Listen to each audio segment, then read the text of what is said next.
Hello, welcome to Ganesh Vision. Woof! There he is.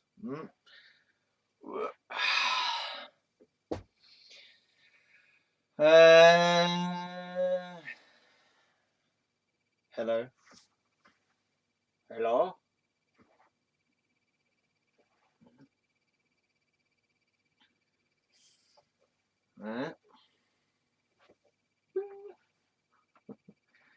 Hello.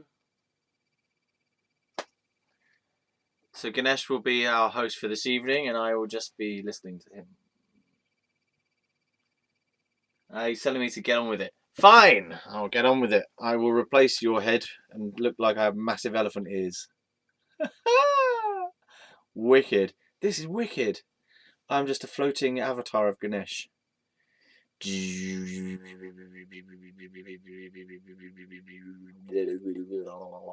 Okay. If that's distracting, I do apologise. It's like, whoop, if I move my head, then he appears. Whoop! Hello. Doesn't look impressed with me messing about. Hello. Sometimes he looks kind of saucy. He's like, Anyway, so welcome to Fieros' story time with me, Fieros Reborn, and my friend Ganesh, or Ganesh. I call him Ganesh, because it's otherwise it's just adding extra syllables for me to say, and that's just effort. Ganesha, Ganesha, Ganesha, Ganesha, Ganesha. Okay. Obviously, I respect him, but he's more of a friend. So I can Josh. We can. Hello, dear. We have a friendship of mutual respect. So he knows I'm not meaning any harm. If anyone can take it, it's a deity, isn't it? Hey, you can handle it. Very good. So, all right. I get the feeling that people think I'm being disrespectful. I'm not being disrespectful. I think that the real respect of these deities and gods and goddesses manifestations is to treat them as an aspect of yourself, that they are, that we come from the same place. That's the whole point of it, That's the teaching, isn't it? That we are all one. So Ganesh is a part of me and I'm a part of him, and we are all part of the one consciousness that we all are. So I speak to him like I'd speak to anyone. What are you going to do? Huh?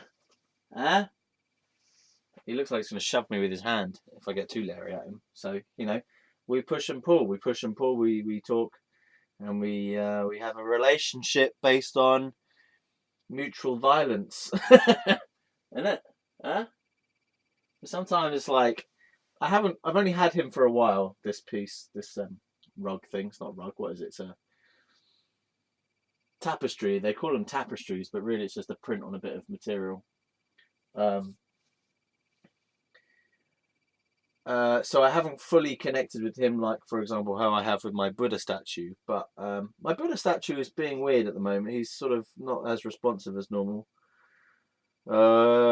He's a bit cold-faced. Maybe he wants me to spend more time with Ganesha. So Ganesha is a removal of obstacles, but I don't think we should just treat him as that as such. He is his own entity, isn't he? He's his own. You're your own person, aren't you? You need a rest every now and again from removing obstacles, I presume. You can't go around removing obstacles all day long. You need to eat your Ferrero Rocher or whatever these are, cheese balls. Popcorn chicken. No, they're not popcorn chicken. They're some kind of falafel. Falafel is what I see there at the moment, but it could be anything. Sometimes it's golden balls of gold. Sometimes it's meatballs. Sometimes it's testicles that have been slain. The remover of obstacles of the testicle. Yeah, huh? Exactly. So fine. He actually reminds me a lot of myself. Like when I see him, I believe it's a him anyway. I mean, What does Ganesha have a female version?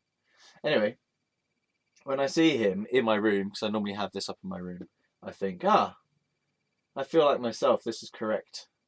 This is correct.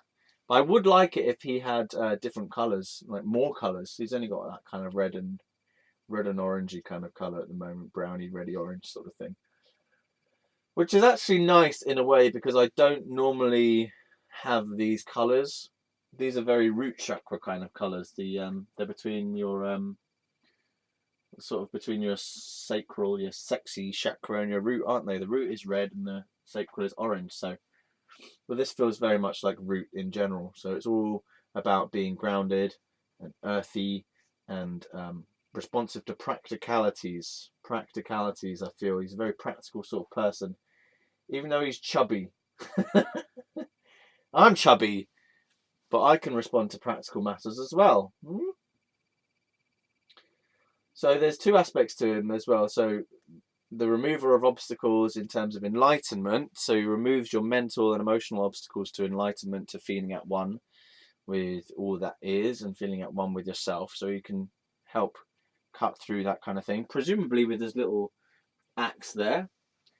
And the other aspect to him is the remover of obstacles to worldly desires and worldly manifestations. So, for example, I've read that he's helpful with regard to business. Business, not interested in that. He's interested in helping with relationships. Yes, I get a sort of nod from him on relationships at the moment. So can help remove obstacles to relationships. Is it? Yes, he's definitely responding on that one. So removal. So you're sort of helping get improvement and better quality of relationships. Is it? He says, to find the right relationship. To have the right relationships. Well, what is it then? To get rid of bad relationships. He seems more interested in getting rid of bad relationships at the moment. Okay, fair enough. And he says just carry on with the video. So that's how we communicate with the deities. We have an ongoing imaginary conversation, which is fine. We can accept the imaginary conversation. And it's not even imaginary. I feel it's not imaginary anyway. I feel like it's a kind of projection thing. So I'm projecting onto him how I feel inside deeply, like on a deeper level than I'm able to just consciously understand straight away. So I project onto him. But then there's also a sense that I feel like he, as an image, as an entity, has some reality to him as well. So it's not just a full projection, if that makes sense. I mean, obviously the picture has a reality to it, doesn't it? It exists. It has a certain form and shape. But there seems to be a certain energy behind the idea of the picture, so that this is an expression of an archetypal energy field, isn't it? An archetypal understanding of things. So I think that I'm very pleased to welcome deities of all different kinds and to absorb their nourishment and their helpful ways, really. There's another one called Kali, which I've recently become more interested in, and apparently she is the one who bestows enlightenment upon a person. But she's also very wrathful looking. She's very scary. She's got like heads that she's chopped off. She's decapitated a load of people, which supposedly represent removal of people's ego rather than their actual head. What else? So she's got fire usually behind her. She's just a very mean looking thing, and she's got a tongue out like this as well. That's one of those scary type things. And I think that for me personally, anyway, I don't know about anyone else, but for me personally, Kali represents me facing my fears of myself and of other people and of the world, because Kali is a representation of something very, very fearful or fearsome. So when you look upon her, it's like, oh God, all this murder and pain and stuff. And then, so you have to make peace with that part of humanity and that part inside yourself. So you have to kind of accept that there are dark forces in the world, and there are dark forces even within yourself, but that you can resolve attachment to them, and you can face your own fears and confront your own fears, and sort of overcome your own fears. Yeah. And the only way to be really compassionate is to overcome your fear. You have to overcome the fear of another person, the fear of your feelings, the fear of other people's feelings, the fear of other people's behavior, the fear of circumstances. Because how can you be truly, how can you be truthful if you're afraid all the time? You can't be in line with your truth if you're afraid of what it means to be an expression of your truth. If you're always afraid of the truth of other people, or the truth of life, or the truth of yourself, then you can't access it fully, because you're always closed off to yourself. So Kali for me is someone who I feel an urge to confront this wrathful deity, and develop a connection with that particular one, because it represents like coming to terms with deep trauma and deeper fears than normal everyday fears, like more kind of like existential terror, or the fear of God, or the fear of dissolving into oneness, or the fear of death, for example, the fear of being killed as well, and the fear of being like a Kali as well, the fear of being a harmful person, the fear of being harmful. That's something that used to really bug me, that I would be terrified of my capability to harm other people, and I terrorize myself sometimes about whether I'd hurt someone or not, and things like this. Anyway, lesson over. That is a lesson. Bearing in mind, this is obviously just my own personal relationship with these things, so everyone else has a different feeling, don't they? Don't they? Yep. Sometimes I'm afraid of this guy as well, because he's quite big. He really is big. And it looks like he's kind of coming towards me. He's coming at me. And then I realise it's just a picture on a towel. Well, it's just a picture on a cloth. But sometimes it's like, whoa, man, he's going right for me. And this thing, this hand thing, he sometimes is shoving me. It's like, come on, do it. And then sometimes it's like, whoa, sit back, pull back. And then sometimes he's like, hello, waving at me. I need some more of these. These represent wealth to me. These represent the good stuff. Give me the good stuff. And he's like, well, you've already got it. You've already got it inside. This is a representation of your inner wealth. There's inner things you already have, and you can offer them to people, and then but you already have them. So they're your inner nourishment, and they're yours, and they are gifts you can give, but initially you have them yourself, isn't it? Yeah. Yeah. Yeah. Well, that's him. I also feel like his eyes, they kind of narrow sometimes, so they're like, he helps with concentration, because obviously his eyes are quite wide compared with mine. So he's got this broad part of his trunk here which separates his eyes, so they're quite wide apart, which means when you look at him, it takes a certain, if you want to connect with his eyes, if that makes sense, you have to sort of change the way you're focusing your eyes, because his eyes are further apart. So I just find it works the Ajna chakra quite well. Plus there's this symbol here, which is something else to focus on. Also, I haven't fully taken in all of his details yet. There's stuff on his like feet and legs that I haven't taken in yet. There are all these holes on him as well, and I don't know what they're all about. It's like he's been shot through with a load of bullets, but I don't know what that is, what that's all about. and it's like I'm trying to gradually take in extra details. Um, so I haven't sort of, for example, looked at every line of his hat properly, his head thing. Um, uh, what else haven't I really looked at? I haven't looked at these arm things properly either. Notice he's got a ring on his finger there. He's got another ring on his finger there. But yeah, I just want to sort of take in all the details. He's got incense over in the other corner there. Those are incense sticks. You can't see it fully, but those are incense sticks. He's supposed to have a rat. There's normally a rat or a mouse. Doesn't have it on here, which is disappointing. Oh well. Can't have everything, can you? Okay, so let's do a bit of Fieros' story time with Ganesh in the background.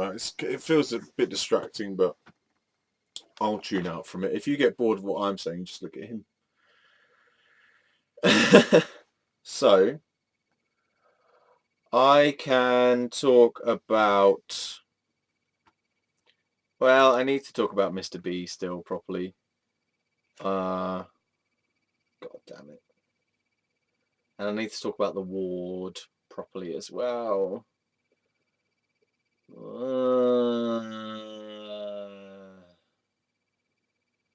See, talking about the ward would push things forward. Ward 10, then the gap when I ran away from the ward, and then when I returned, well, yeah, returned and then got sectioned again, got put in a different ward, and then I escaped from that second ward briefly, but returned on the same day, in fact, of my own accord. Yeah. Well, let's talk about Mr.B a little bit more first, and then we can finally rid ourselves of that whole discussion. So, let's start this. Mr.B was 17 when I met him, and I was 19. Now, at the time, right, the law around homosexual sex in this country was that to have gay sex, anal sex from man to man was illegal. The age of consent was 18 at that time.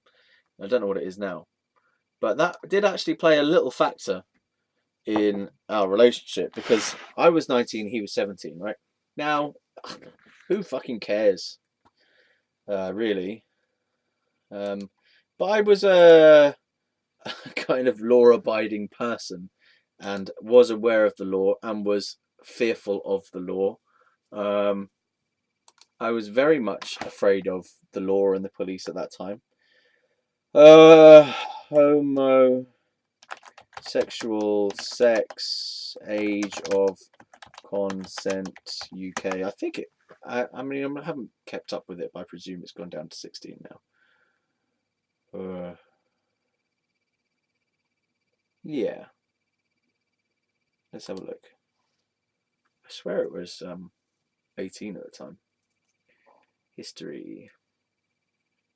Right, so currently, the age of consent for penetrative sex, oral sex, and mutual masturbation in the United Kingdom is 16 years. If any individual has sex with someone under this age, then he or she may be charged with a criminal offence and may receive a 14-year prison sentence.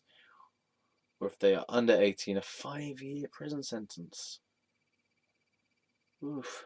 Similarly, the Sexual Offences 2000 Act prohibits a person in a position of trust from performing sexual acts with someone who cannot consent, which includes minors and very vulnerable people. It is primarily used for the protection of those who are above the age of consent but under the age of 18 or who have mental disabilities. Right.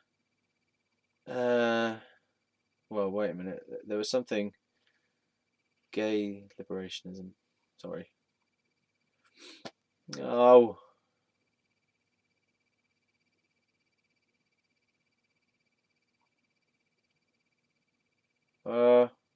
Well, because I swear there was a difference. There was a difference between homosexual. Okay, sorry. The male, the male homosexual age of consent in the United Kingdom was set at 21 in the Sexual Offence Acts of 1967, then lowered to 18 in the Criminal Justice and Public Order Act of 1994, and finally lowered to 16 in England and Scotland in the Sexual Offences Amendment Act of 2000. So actually, it was legal for me to have homosexual sex with Mr.B in 2004, and I must have just had like an outdated understanding. Ooh, there you go. So I was in some legal turmoil for nothing at that point, because I was actually concerned that I was 19 and he was 17, and I thought that, oh, that's dodgy. But actually that's incorrect. It was not dodgy according to the law. Yes, that's good. That lets me off the hook from that. Fuck's sake. Ugh.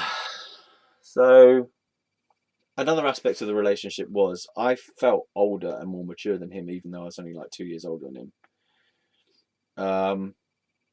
And that was a factor in our relationship, because I could feel the difference. I could feel like, and maybe it was just me being egotistical and feeling superior, but I could sense that our maturity levels were slightly different, and I was always aware that he was younger than me.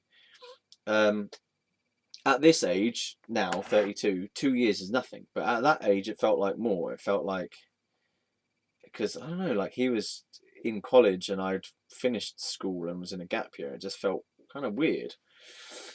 Yeah. Yeah.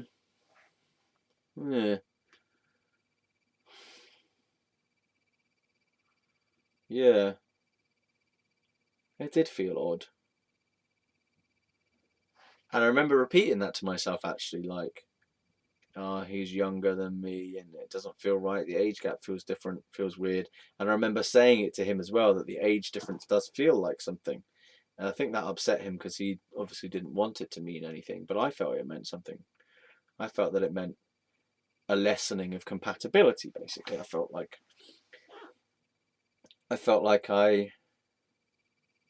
I was in ever so slightly different stage of life to him, because obviously I was starting to move towards thinking about going to uni and he was still in college. So it just felt like, when I put it like that, it feels weird. It feels weird. Um, yeah. And I noticed it wasn't just about stage of life, it was also about like maturity level. He seemed to be more adolescent in his viewpoint than I was. I felt like I'd gone through some of the things that he hadn't quite gone through yet in terms of like emotional development. Yeah. So some things felt young and childish from my perspective at that age, which just makes me sound now like a wanker. But that's how I felt at the time. That's how I felt at the time.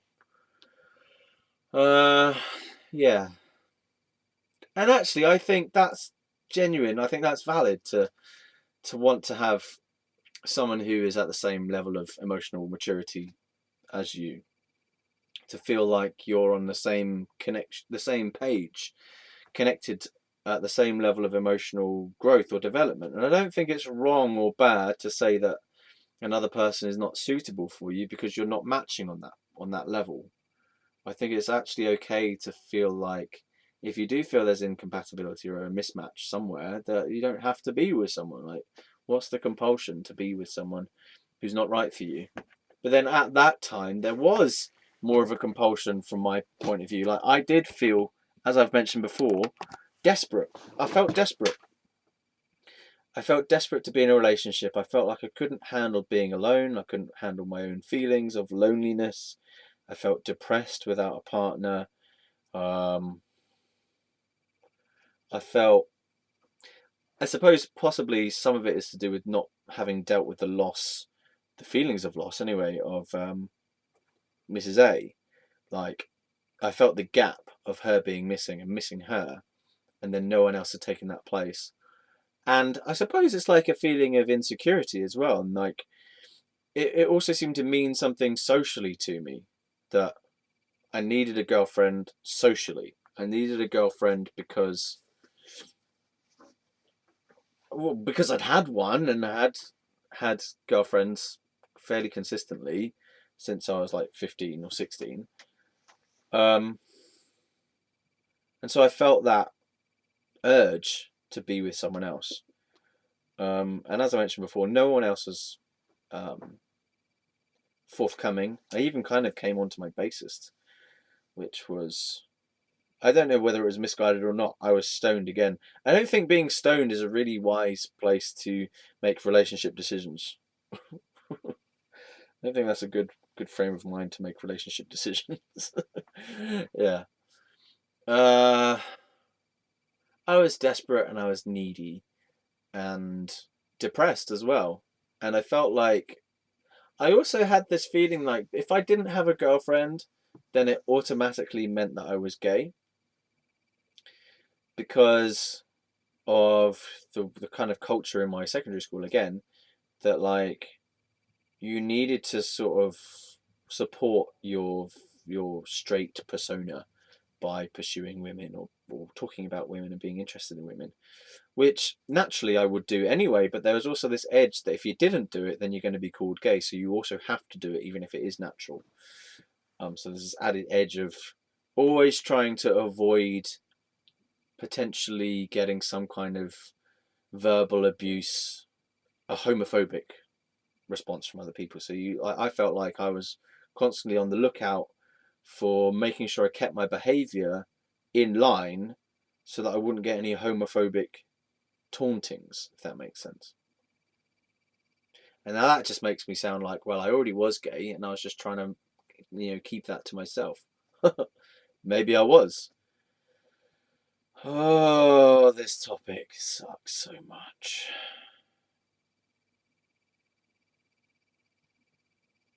Right. So, anyway, I got in a relationship with this person who we are referring to as Mr. B. Now, somehow I managed to, I moved in with him basically. I moved in with him. Which was weird. And I remember wanting to come back home, which was here, and him to say, "No, your home is with me now."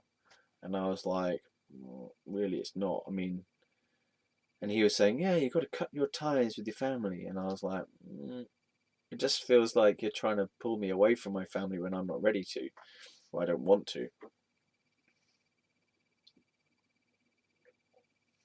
Again, I'm very much in a victim mode when I talk about this relationship. I'm very much like, all this stuff happened, I had no say in it, and it all just happened to me, and I was just dragged along in it.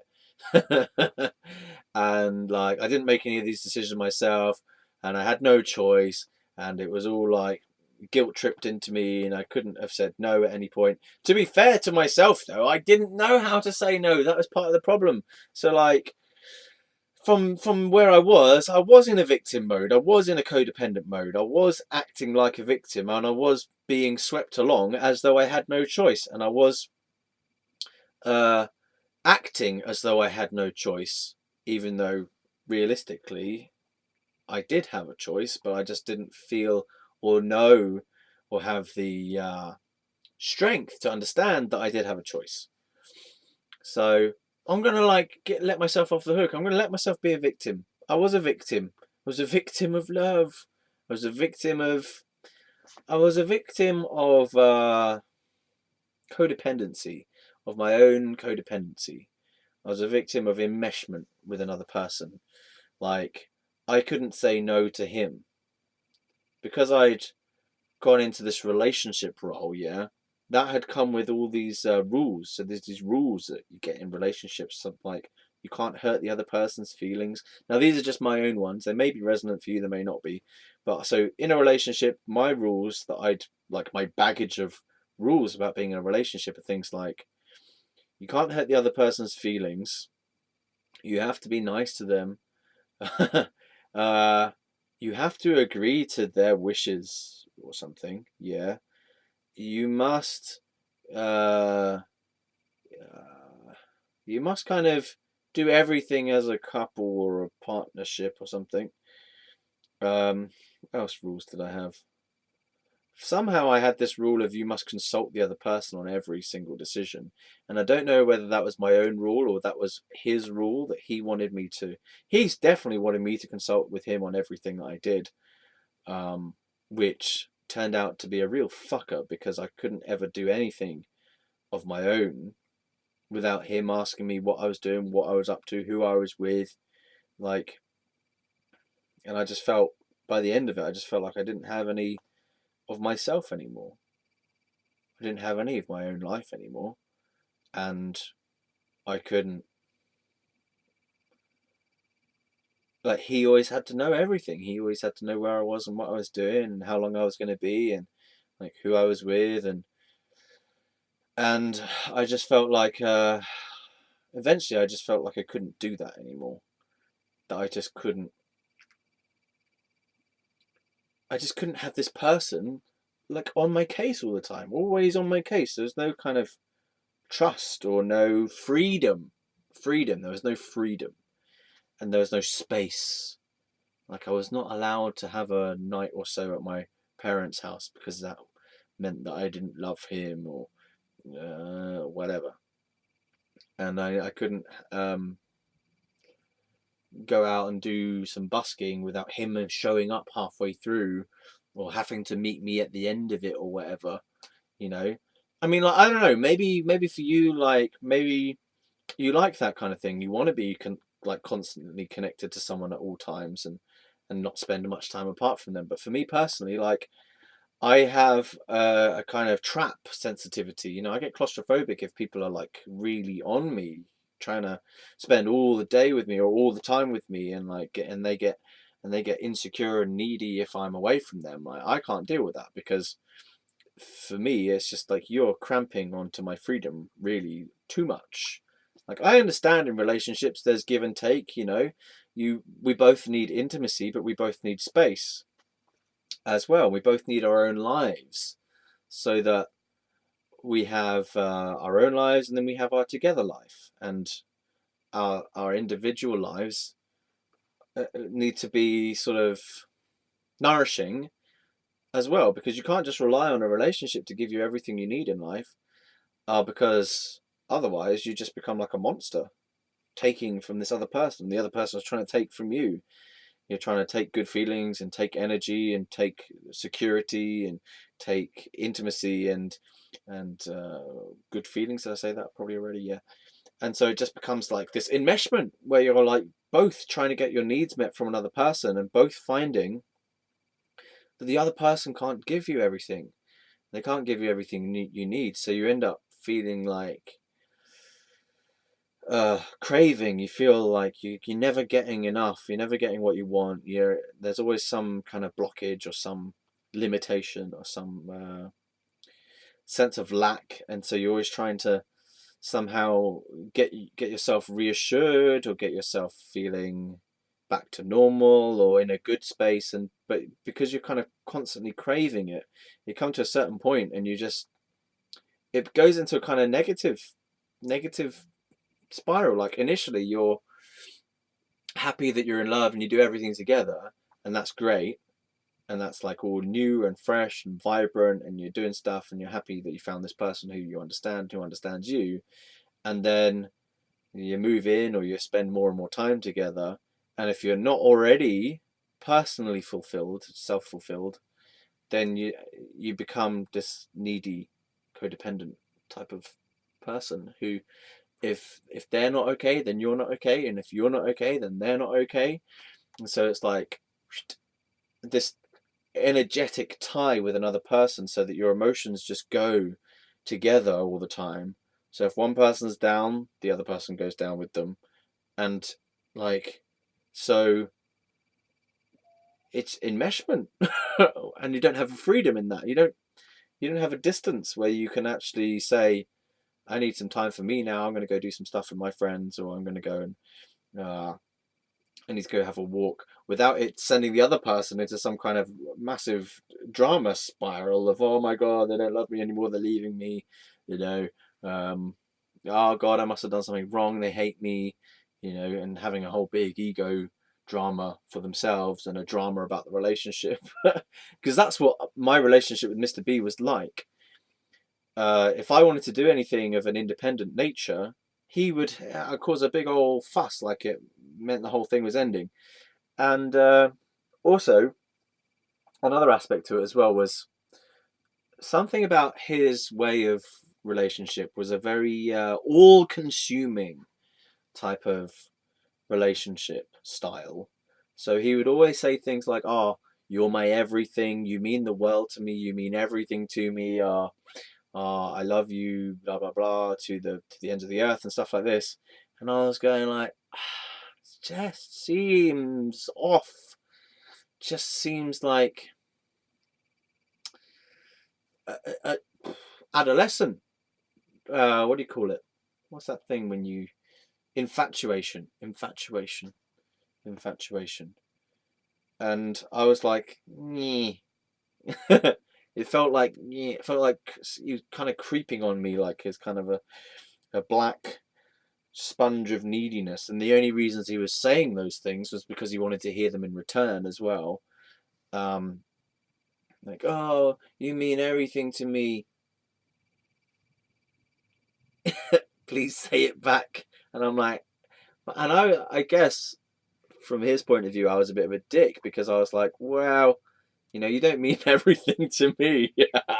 God, because truly he didn't. Like, I had my own life, you know, I had I had my own stuff I was doing that meant a lot to me as well. So honestly and truthfully, maybe I'm just being pedantic and technical and overly dry or whatever, but I was like, "Mm, I don't really care that much about you. I mean, like, yeah, I like you and I love you, I suppose, but I'm not all possessed and all consumed by you. Like, I don't 100% need you to be happy in my life. In fact, you're kind of annoying." Oh God. Yeah. And but from his point of view, he was like really clingy and really obsessed. Clingy is a good word. He's really clingy, needy, whiny. Oh Lord, so whiny, whiny, um, and needy. I said needy, but I think it's just need to say these words more. Needy for attention. He's always like, give me attention, give me attention. If there's something I heard from him many, many times, it was, I need attention, give me attention, give me attention, I need attention. Shut the fuck up, go home. Why are you here? Give me attention, give me attention, give me attention. Like what? You can't sit by yourself and enjoy your own company? You can't read a book? Why do we always have to be like, yeah? God, man. Like, yeah, he was the sort of person who could not deal with me doing my own thing in his company. Like, I could not, for example, wasn't allowed to read books in his company. Wasn't allowed to do anything like of my own while in his company, but nah, everything must be done together, must always be touching each other, must always be, you know, like connected and stuff, and be working on everything together all the time. I just want to read a book for a bit. And it was actually bad. It got to the point where he wanted to be in my face, like in connection and in relationship with me, like all the time, to the point where I got so annoyed that I brought my mum in. I got my mum involved. And I was like, to arbitrate this dispute. This is so silly. We were on holiday one time in France, and I wanted to read this book because I had these books I wanted to read. And he was like, arguably, right, from his point of view, I was being distant. I didn't want to be with him anyway. But he was like whining at me to stop reading my books, and he was saying, right, you're not allowed to read any books. I was like, he's like, no more reading for the rest of the holiday. It's like some kind of fucking control freak. So I had to get my mum involved to sort of like balance things out. So that was silly. The whole thing was silly.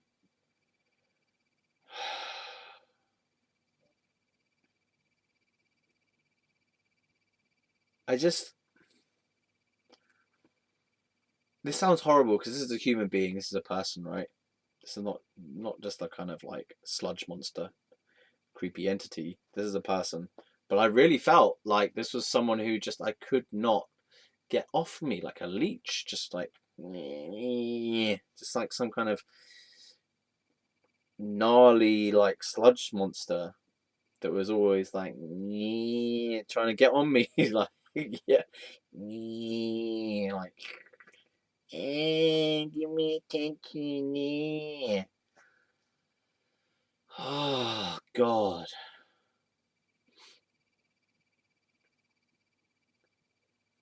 And if I look at my own behaviour, I think a lot of my behaviour was trying to fend him off and get rid of him, really. Yeah. I mean, part of me is saying, oh, you're just afraid of intimacy. I don't care. I don't care. Go away. Like, I'm so glad I got rid of him. I'm so glad I ended that relationship.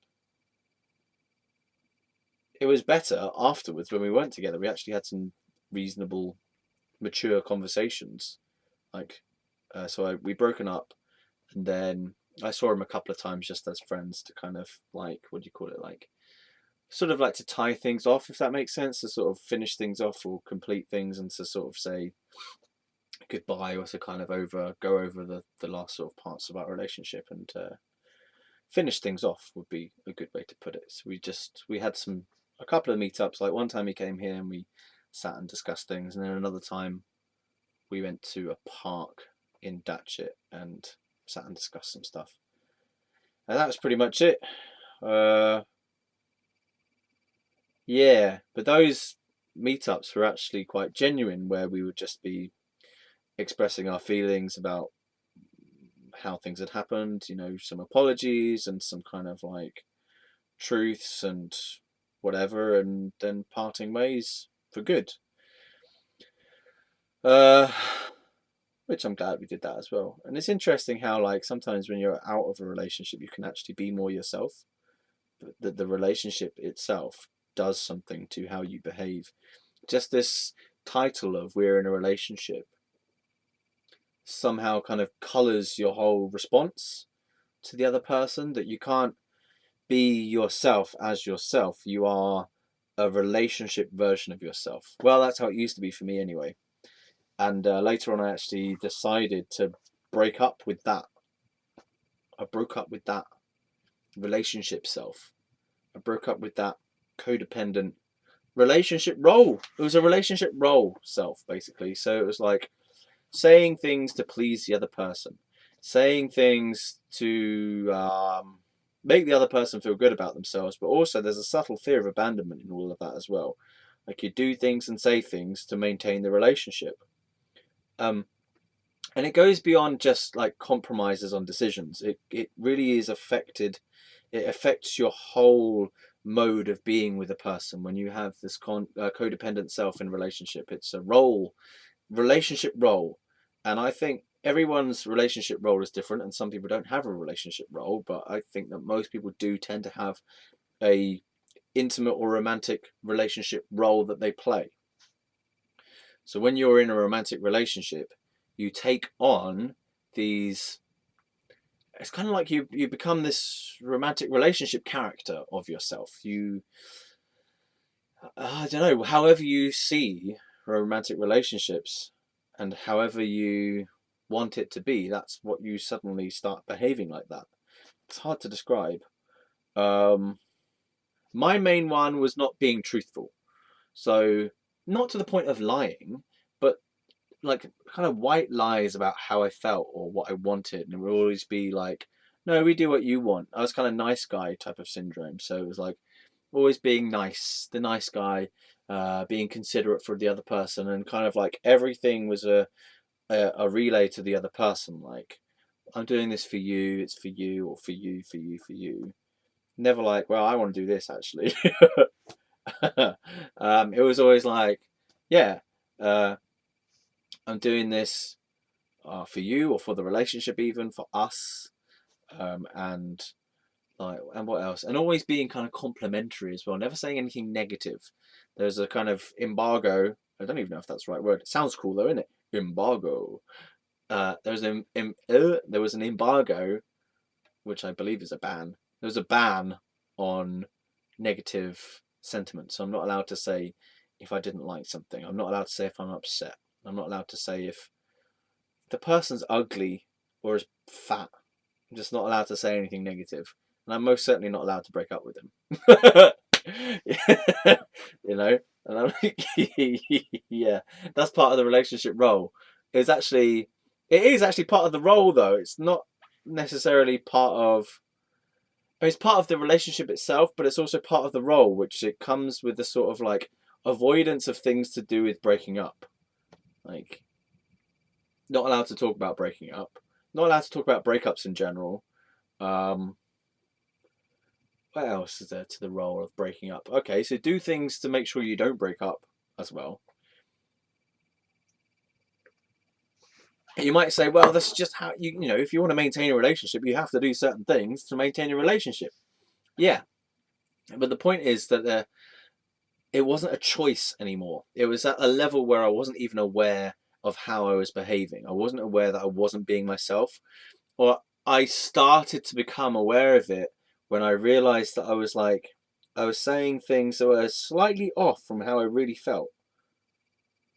And like someone would ask me a question, relationship person would ask me a question, and I'd hear the true answer in my head, and then what would come out of my mouth was like, yeah, whoa, you know, really, is that the truth?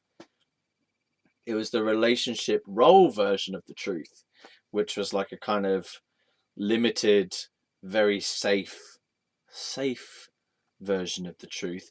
But the thing is, if you do that too much, then you end up losing yourself in the relationship. You forget what is actually true for you, and then you just become like not yourself anymore. And you cannot enjoy life fully if you're not being yourself, because you're always hiding something from yourself, and you're hiding something from other people. And that creates a kind of conflict feeling inside, where your outer life is different from your inner life. So there's this sense of mismatch, like things aren't lining up here.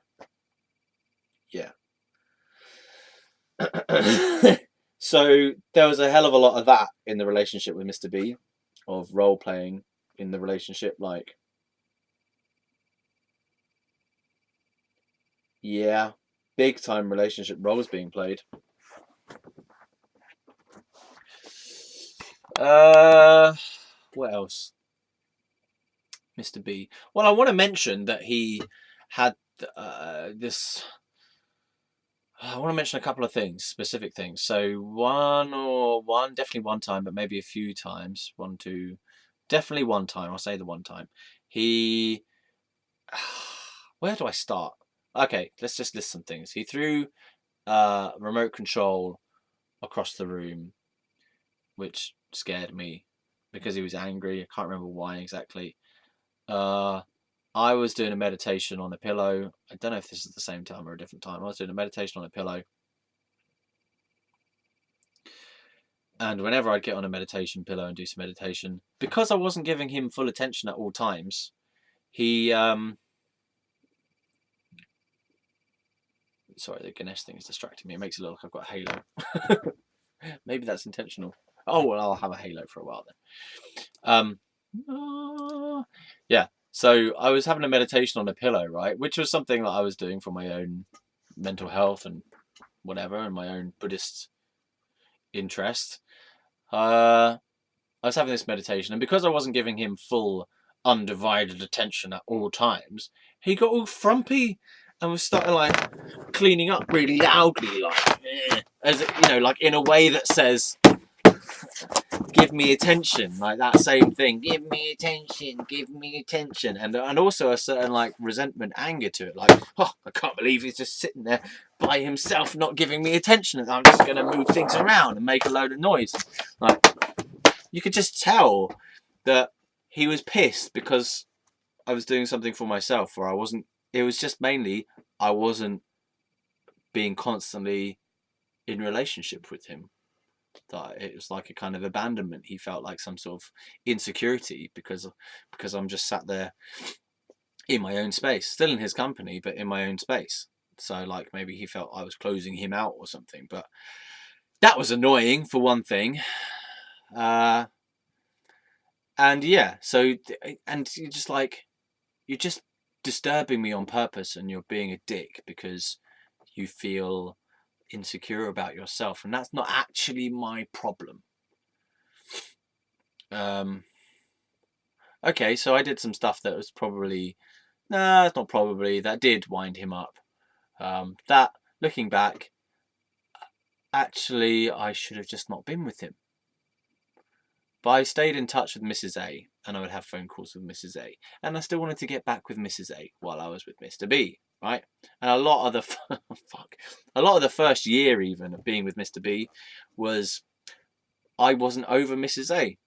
It sounds so silly, these names, but I wasn't over her, so I would talk about her a lot, which is something you're not supposed to do in relationships. I know, relationship roles, remember, relationship roles and rules, but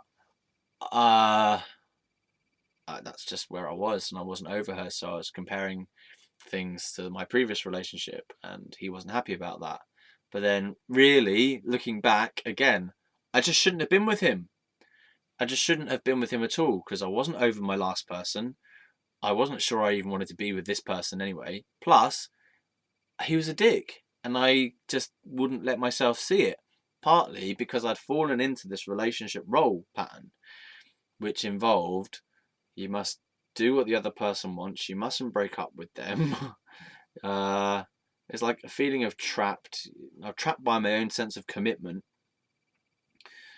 Like once you say yes, you're in a relationship, it feels like you have to have pretty justified reasons. That anyway, at that time, pretty justified reasons to kind of withdraw from it or pull out of it. And my sense of how high that turmoil had to be before I said that's enough was pretty high, as in like I had too much tolerance for bullshit, basically. So nowadays, if a relationship went that way, I wouldn't last more than a week in that relationship. Like, nah, less than that. Be less than a day. I'd know on a first date. I'd just be like, I'd just like, nah. I suppose that's the whole point of age, isn't it? And going through this kind of stuff, that you do learn what works for you and what works for others, but doesn't work for you.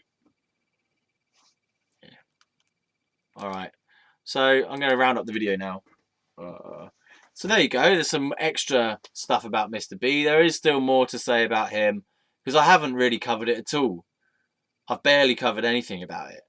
Like, this is a really big, annoying, distressing, confusing, dramatic, traumatic, distressing, I already said that, suffering, painful, icky, creepy, enmeshed trap of a relationship, which not only involved all that stuff in the relationship, but also my own emotional and mental state was just not good during that time. The longer I went along in that relationship, the more I started feeling anxious and started feeling my own mind just becoming distraught, really, by the relationship and also by my outside stuff that I was trying to do at university while maintaining the relationship. So yeah, it was a fucker. It's a real fucker.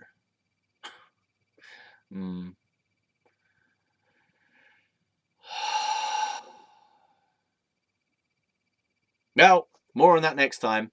And then once we finish that, we can go into the cheery subject of being in a psychiatric ward. Yeah.